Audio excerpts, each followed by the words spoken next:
ফজরে যান নাই, আল্লাহ বলেছে ফেরেশতাদেরকে, থাক, লিখিস না, জোহরে আসবে।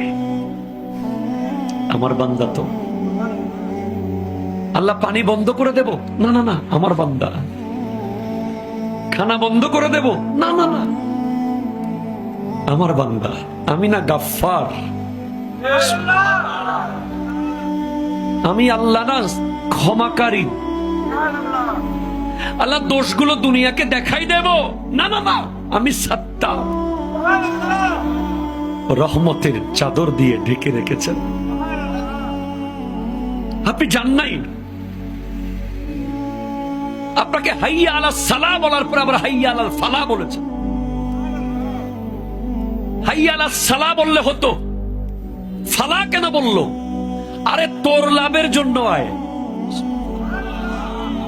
আমি আল্লাহকে তুই সিজদা করবি, লাভটা আমার হবে না, তোর হবে।